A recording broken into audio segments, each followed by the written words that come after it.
Hello everyone, इस video में देखेंगे BSc first semester fundamental of chemistry का third unit periodic properties of atoms का एमसीक्यू। तो इफेक्टिव न्यूक्लियर चार्ज टॉपिक के हम कुछ क्वेश्चन देख लेते हैं। तो पहला क्वेश्चन यहाँ पे है, यहाँ पे पूछा है correct expression for effective nuclear charge. तो इफेक्टिव न्यूक्लियर चार्ज को निकालने का फॉर्मूला इसमें से कौन सा सही वो बताना है। तो देखो जेड जो स्टार है वो इफेक्टिव न्यूक्लियर चार्ज का सिंबल होता है, एस जो है शील्डिंग कांस्टेंट है और जेड जो है एटॉमिक नंबर है। तो इसमें जो है करेक्ट ऑप्शन जो है सी है, ये वाला सी वाला करेक्ट ऑप्शन है। ठीक है, तो अब दूसरा क्वेश्चन है जेड इफेक्टिव फॉर लिथियम। तो हमें लिथियम के लिए जेड इफेक्टिव निकालना है, तो इसको निकालने का तरीका हम आपको बता रहे हैं। तो ध्यान दीजिएगा, देखिए जेड इफेक्टिव का आपने फॉर्मूला देखा है, क्या है Z effective equal to Z minus S. S क्या होता है? Shielding constant. तो सबसे पहले आपको शील्डिंग कांस्टेंट पता होना चाहिए। ठीक है, जेड तो आपको पता ही होगा, जेड एटॉमिक नंबर है। तो लिथियम का एटॉमिक नंबर कितना होता है? 3। और बच्चा आप शील्डिंग कांस्टेंट, तो शील्डिंग कांस्टेंट कैसे निकलेगा उसके लिए आप ध्यान दीजिएगा। देखिए शील्डिंग कांस्टेंट निकालने के लिए सबसे पहले आपको इलेक्ट्रॉनिक कॉन्फ़िगरेशन लिखना पड़ेगा। ठीक है, इलेक्ट्रॉनिक कॉन्फ़िगरेशन लिखने के बाद एक बात याद रखना है, ठीक है, जिसे स्लेटर रूल कहते हैं, उसे ध्यान सुनिएगा कि जो आउटर मोस्ट इलेक्ट्रॉन होता है उसमें मल्टीप्लाई करते हैं 0.35 से, उसके इनर जो होता है उसे मल्टीप्लाई करते हैं 0.85 से, और जो उसके इनर इलेक्ट्रॉन है उसे मल्टीप्लाई करते हैं 1। तो ये तीनों जो है नंबर को आपको याद करना है। सबसे आउटर वाले को मल्टीप्लाई करना है 0.35 से, उसके इनर 85 से, और उसके इनर है तो 1 से। ठीक है, तो ये आप याद रखिएगा। ठीक है, तो अब देखिए इसका हमें निकालना है, तो इस वाले इलेक्ट्रॉन के लिए निकालना है, तो इसको हम कैलकुलेट नहीं करेंगे। इसमें एक इलेक्ट्रॉन है ना, तो इसी के लिए निकालना है, तो इसका हम कैलकुलेट नहीं करेंगे। यानी 0.35 में हम 0 से मल्टीप्लाई करेंगे, और इसमें आप कितने इलेक्ट्रॉन देख रहे हो? 2 इलेक्ट्रॉन देख रहे हो, तो 2 में मल्टीप्लाई करेंगे 0.85 से। देखो 2 में हमने मल्टीप्लाई किया है 0.85 से। ठीक है, थोड़ा सा इसको हम फिर से हटा के आपको फिर से बताते हैं। तो यहाँ देखो ये वाले इलेक्ट्रॉन के लिए हम निकाल रहे हैं, तो इसको हम कैलकुलेट नहीं करेंगे। ठीक है, तो ये कैलकुलेट नहीं होगा। बचा ये 2 इलेक्ट्रॉन, तो 2 इलेक्ट्रॉन का मल्टीप्लाई करेंगे 0.85 से, तो मल्टीप्लाई करेंगे तो आ जाएगा 1.30। ठीक है, यहाँ तक आपको समझ में आया। तो ये हो गया शील्डिंग कांस्टेंट। क्या आया है? शील्डिंग कांस्टेंट, जिसे एस से भी रिप्रेजेंट करते हैं, सिग्मा से भी रिप्रेजेंट करते हैं। अभी क्या करेंगे, 3 में से पॉइंट, ओके, इसे मल्टीप्लाई करोगे तो आएगा, यहाँ पे गलत लिखा हुआ है 0.7 आएगा ना, 1.7। ठीक है, तो इसे जब माइनस करोगे तो आएगा 1.30। ठीक है, तो ये इसका करेक्ट आंसर हो जाएगा सी। देखो 2 में मल्टीप्लाइड करोगे 0.85 से तो आएगा 1.70। ठीक है, और तो ये क्या आया तुम्हारा? सिग्मा या फिर एस कर सकते हो, शील्डिंग कांस्टेंट। शील्डिंग कांस्टेंट को आ गया, तो अब तुम्हें जेड इफेक्टिव निकालना है, उसके लिए आपको माइनस करना पड़ेगा जेड माइनस एस। ठीक है, तो जेड की वैल्यू 3 है और एस तुमने निकाल दिया है 1.70, इसे माइनस करना तो आ जाएगा 1.3। ठीक है, तो काफ़ी डिटेल में हमने एक्सप्लेन कर दिया। ठीक है, और नेक्स्ट क्वेश्चन देखते हैं। नेक्स्ट क्वेश्चन भी वही है, बिल्कुल उसी तरह। तो इसे भी आप अपने से सॉल्व करना है। इसमें देखो इसको हम नहीं कैलकुलेट करेंगे। ठीक है, इसमें आप मल्टीप्लाई करना, इसमें मल्टीप्लाई करके फिर सॉल्व करना, और इसका आंसर आप देखना, तो ये जो है डी वाला आएगा। ठीक है, नेक्स्ट क्वेश्चन देखते हैं। नेक्स्ट क्वेश्चन है एटॉमिक एंड आयनिक रेडियाई से। तो ये काफ़ी इंपॉर्टेंट जो है टॉपिक है एमसीक्यूज के लिए, क्योंकि काफ़ी सारा इससे क्वेश्चन बनता है। ठीक है, तो इसमें आपको बस थोड़ा बहुत कंसेप्ट हम आपको सिखा रहे हैं, वो याद रखना है। ठीक है, तो सबसे पहले हम एटॉमिक रेडियाई की बात कर लेते हैं। तो एटॉमिक रेडियाई क्या होता है? तो न्यूक्लियस से लेकर जो आउटर मोस्ट सेल होता है वहाँ तक का जो डिस्टेंस होता है वो क्या कहलाता है? Atomic radii. न्यूक्लियस के सेंटर से लेके आउटर मोस्ट सेल का जो है डिस्टेंस होता है उसे कहते हैं एटॉमिक रेडियाई। और आपको पता है आउटर मोस्ट सेल्स का जो है डिस्टेंस निकालना बड़ा कठिन होता है, तो हम क्या करते हैं कि 2 एटम ले लेते हैं और उनके जो है न्यूक्लियस के बीच का डिस्टेंस निकाल के उसका आधा कर लेते हैं, तो जो आता है उसे एटॉमिक रेडियाई कह देते हैं। ठीक है, तो आप दोनों ही डिफिनेशन याद कर सकते हो।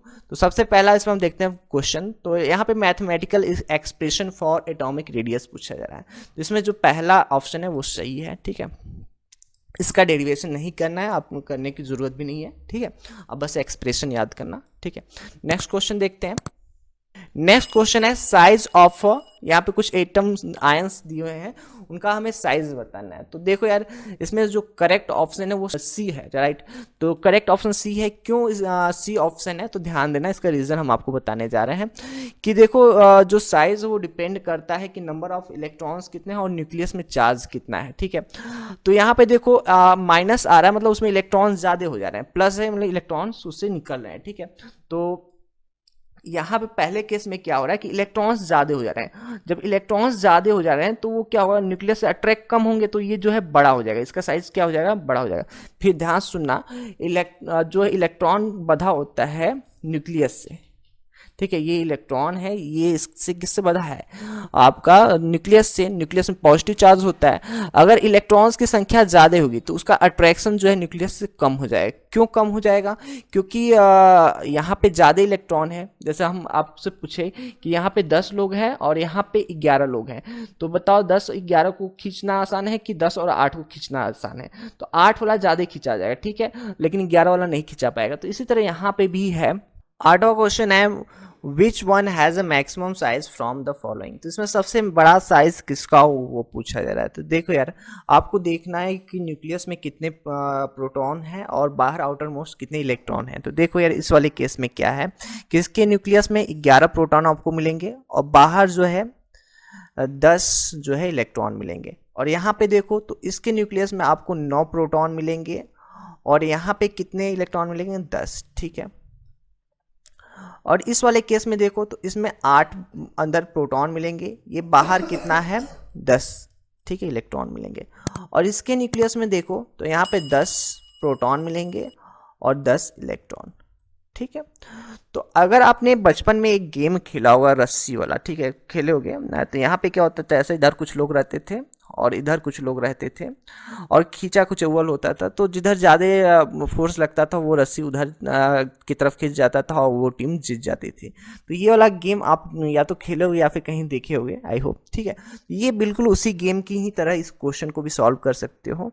तो यहाँ पे देखो, यहाँ पे एक रस्सी बना लो इन सारे केस में और तुम बताना क्या होगा, ठीक है।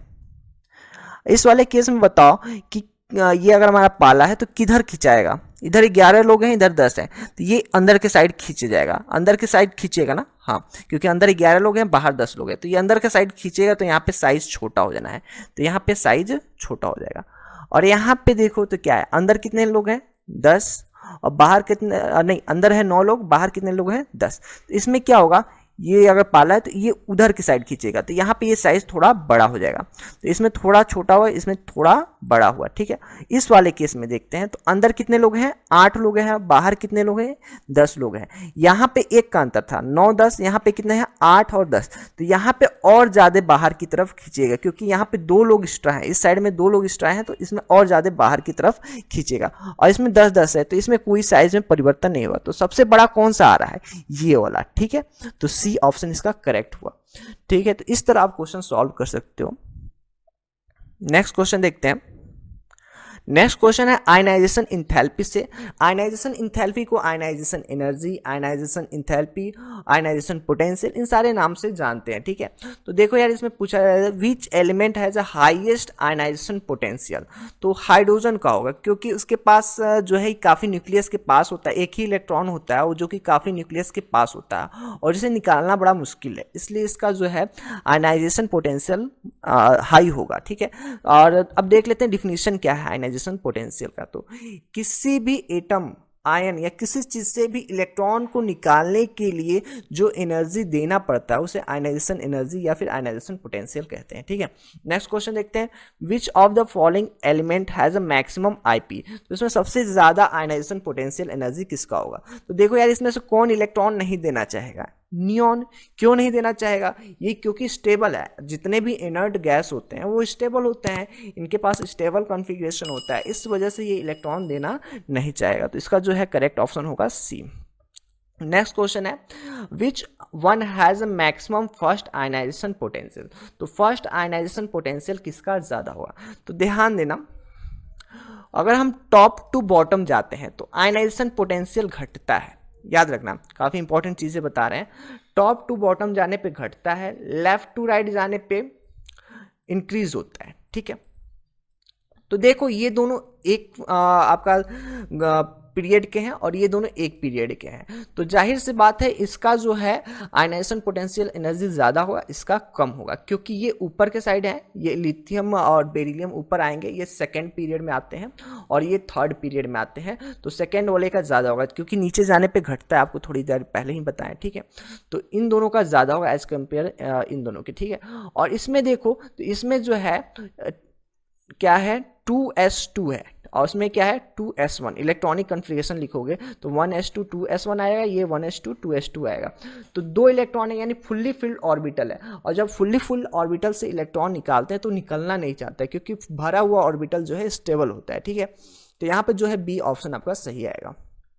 नेक्स्ट टॉपिक है इलेक्ट्रॉन गेन इंथैल्पी, इसे और भी नाम से जानते हैं, जैसे इलेक्ट्रॉन एफिनिटी हो गया, ठीक है।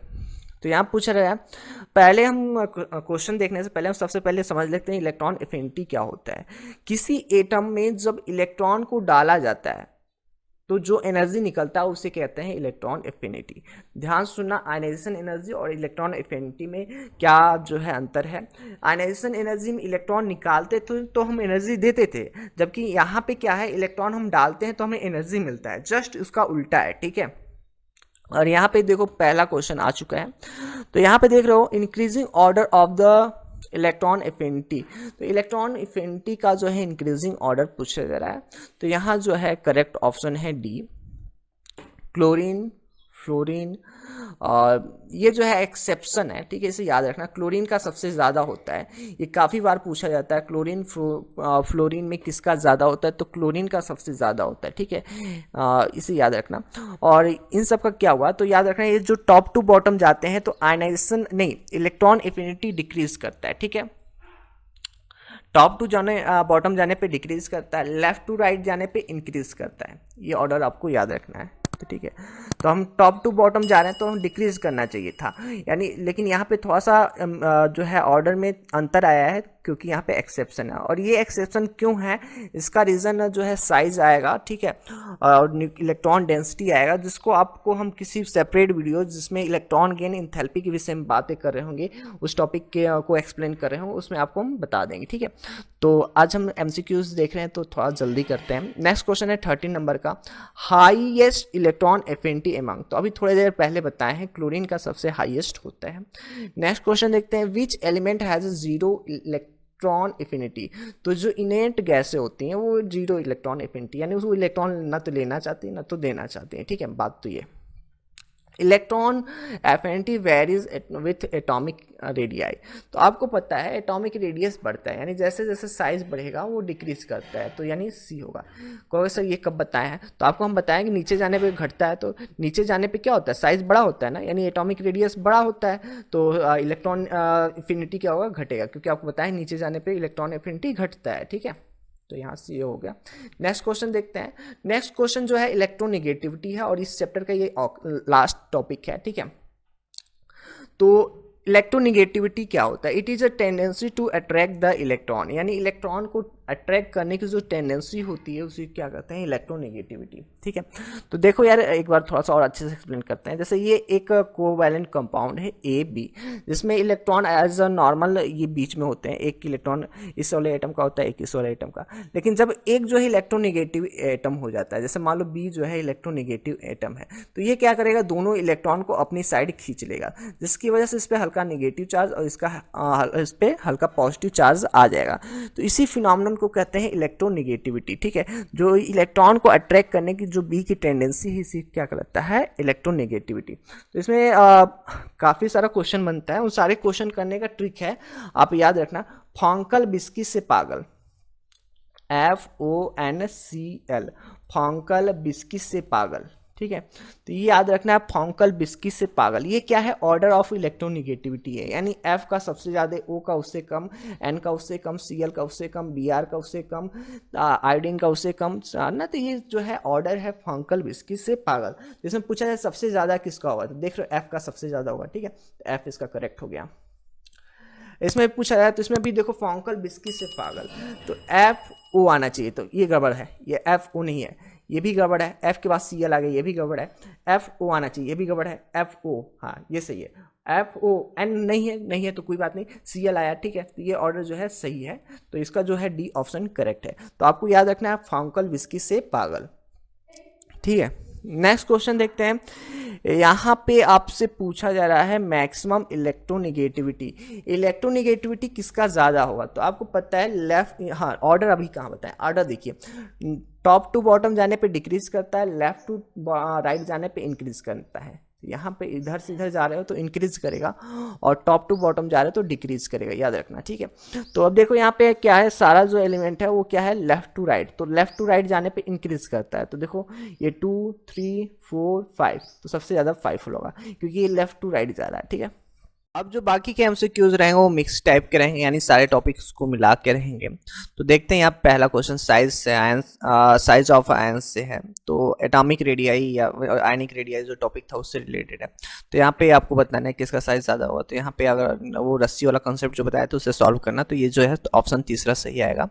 इसके आगे वाला क्वेश्चन है एज जब हम डाउन द ग्रुप जाते हैं तो शील्डिंग इफेक्ट पे क्या अमाउंट पे उसके क्या इफेक्ट पड़ता है, तो बढ़ता है, ठीक है। डाउन द ग्रुप जाने पे इंक्रीज होता है, इसे याद रखना। नेक्स्ट क्वेश्चन है as you go across the period amount of shielding क्या होता है, सेम रहता है, ठीक है, कुछ बदलता नहीं है, ठीक है। अगर ग्रुप में हो तो इंक्रीज होता है, पीरियड में हो तो सेम रहता है, इसे याद रखना। नेक्स्ट क्वेश्चन है ionisation potential is the lowest for, तो किसके लिए सबसे कम होता है, एल्कली मेटल्स के लिए, क्योंकि आपको पता है लेफ्ट टू राइट जाते हैं तो सबसे इधर जाने पे इंक्रीज करता है, तो सबसे कम किसका होगा, जो स्टार्टिंग में पड़ जाएगा उसका कम हो जाएगा। आपको अभी थोड़ा देर पहले बताएं कि लेफ्ट टू राइट जाने पे क्या करता है, इंक्रीज करता है, तो सबसे कम किसका होगा, इसका, क्योंकि इसके बाद इसका ज़्यादा होगा, इसका ज़्यादा होगा, इसका ज़्यादा होगा, तो सबसे कम एल्कली मेटल्स का आएगा ना। नेक्स्ट क्वेश्चन देखते हैं ionisation energy of nitrogen is more than that of oxygen. इसका रीजन है हाफ फिल्डेड पी ऑर्बिटल, क्योंकि आधा भरा हुआ ऑर्बिटल या फिर पूरा भरा हुआ ऑर्बिटल स्टेबल होता है, ये कॉन्सेप्ट आपको पता है, ठीक है। नेक्स्ट क्वेश्चन देखते हैं। अब बाकी के जो दो बचे क्वेश्चन है वो है आपके लिए, आप इसका क्वेश्चन का आंसर आप करके बताना क्या आएगा, ठीक है। ये 24वां क्वेश्चन, इसे आप पढ़ना करना है। तो इसमें क्या पूछा जा रहा है, ऑर्डर पूछा जा रहा है इलेक्ट्रोनिगेटिविटी का, तो आपको बताना है लेफ्ट टू राइट क्या करता है, टॉप टू बॉटम क्या करता है, ठीक है। तो आपको बताएं इलेक्ट्रोनिगेटिविटी लेफ्ट टू राइट क्या होता है, टॉप टू बॉटम क्या होता है, इंक्रीज करता है, डिक्रीज करता है। तो इसका जो करेक्ट आंसर होगा उसे आप कमेंट बॉक्स में कमेंट करना। और ये 25वां क्वेश्चन है, ये भी आप करके बताने क्या होगा, ठीक है। जो आयनाइजेशन पोटेंशियल वो किस पे डिपेंड करता है, ठीक है, ये आपको बताना है। तो ये दो क्वेश्चन आप अपने से करना, ठीक है। तो इस चैप्टर के जो है 25 जो है MCQs हमने आपको दे दिए। इसके आगे के चैप्टर के MCQs देखने के लिए हमारे चैनल को सब्सक्राइब कीजिए, वीडियो को लाइक कीजिए।